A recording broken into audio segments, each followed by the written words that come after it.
வணக்க மக்களே, நாம் இந்த ஆரோக்கியமான பதிவில் காராமணியுடைய மருத்துவமைகளை பற்றி தான் பார்க்க போகிறோம். காராமணி தட்டைப்பயிறு அப்படின்னு சொல்லுவாங்க. ஸோ இது ரெண்டும் ஒரே பேர் தான். காராமணியில் உடலுக்கு அத்தியாவசியமான பல ஊட்டச்சத்துக்கள் நிறைந்திருக்குங்க மக்களே. காராமணியில் vitamin A, vitamin B, vitamin C, folic acid, இரும்பு சத்து, potassium, magnesium, calcium, sodium, phosphorus போன்ற ஊட்டச்சத்துக்கள்லாம் அதிக அளவில் காணப்படுது. இந்த காராமணியை தொடர்ந்து உங்களுடைய உணவுகளை சேர்த்துக்கொள்ளும் போது என்னென்ன நோய்களை நீங்கள் குணப்படுத்திக்கலாம், என்னென்ன ஆரோக்கிய மருத்துவ நன்மைகளை காராமணி உங்களுக்கு கொடுக்குது அப்படின்றத பற்றி நம்ம தெளிவாக பார்ப்போம். அதை பற்றி பார்க்கறதுக்கு முன்னாடி இந்த வீடியோக்கு மட்டும் ஒரு லைக் கொடுத்துட்டு இந்த தகவலை உங்களுக்கு தெரிஞ்சவங்களுக்கும் ஷேர் பண்ணிடுங்க.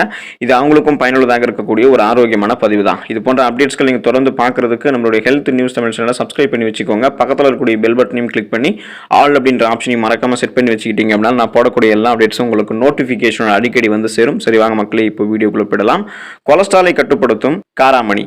காராமணி குறைந்த அளவு கிளைசமிக் குறியீட்டை கொண்டு இருக்கு. இது ரத்தத்தில் இருக்கக்கூடிய கொலஸ்ட்ராலோடைய அளவை கண்ட்ரோலில், அதாவது கட்டுக்குள்ள வைக்கிறதுக்கு உதவிகரமாக இருக்கும். கொலஸ்ட்ராலினுடைய அளவுகளை சீராக வைத்துக் கொள்வதற்கு தட்டைப்பயிரை நீங்கள், அதாவது தட்டைப்பயிர்னு சொல்லக்கூடிய இந்த காராமணியை நீங்கள் உங்களுடைய சமையலில் சேர்த்துக்கலாம். கூட்டு மாதிரி வச்சும் சாப்பிடலாம், குழம்பு மாதிரி வச்சும் செஞ்சு சாப்பிடலாம். ஸோ எந்தாவது ஒரு முறையில் காராமணி உங்களுடைய உணவுகளை சேர்த்துக்கொள்ளும் போது கொலஸ்ட்ராலை நீங்கள் கட்டுப்படுத்திக்கலாம். புற்றுநோயை தடுக்கும் காராமணி.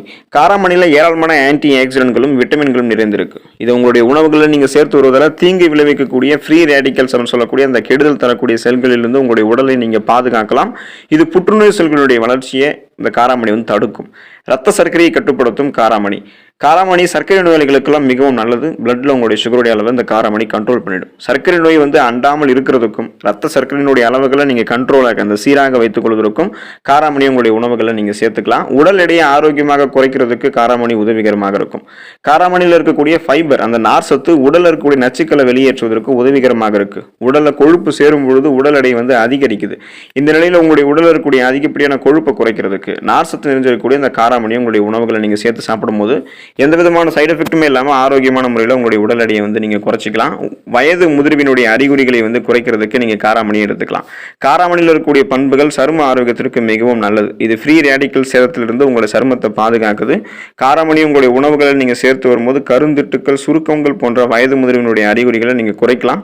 இது உங்களுடைய சருமத்தில் இருக்கக்கூடிய டெட் செல்ஸ், அந்த இறந்து போன இருக்கக்கூடிய சரும செல்களை நீக்கி சருமத்தை ஆரோக்கியமாக வைத்துக் கொள்வதற்கு உதவிகரமாக இருக்கும். பளபளப்பான கூந்தலை நீங்கள் பெறலாம் காராமணி உங்களுடைய உணவுகளை சேர்த்துக் கொள்வதால். காராமணியில் இருக்கக்கூடிய ஆன்டி ஆக்சிடென்ட் பண்புகள் கூந்தலினுடைய ஆரோக்கியத்திற்கு நன்மை தரும். கூந்தலை பளபளப்பாக வைத்துக் கொள்வதற்கு காராமணி உங்களுடைய உணவுகளை நீங்கள் சேர்த்துக்கலாம். இதன் மூலமாக முடி உதிர்வையும் போதுமான அளவுக்கு உங்களால் குறைக்க முடியும். இது போல நிறைய மருத்துவ நன்மைகளை நீங்கள் தொடர்ந்து பெறணும் அப்படின்னா கண்டிப்பாக உங்களுடைய உணவுகளில் காராமணியை சேர்த்து சாப்பிடுங்க. அதில் இருக்கக்கூடிய நிறைய மருத்துவ நன்மைகளை பெற்று நலமோடு வாழுங்க. அடுத்த ஆரோக்கியமான பதிவில் மறக்காம சந்திப்போம். நன்றி மக்களே.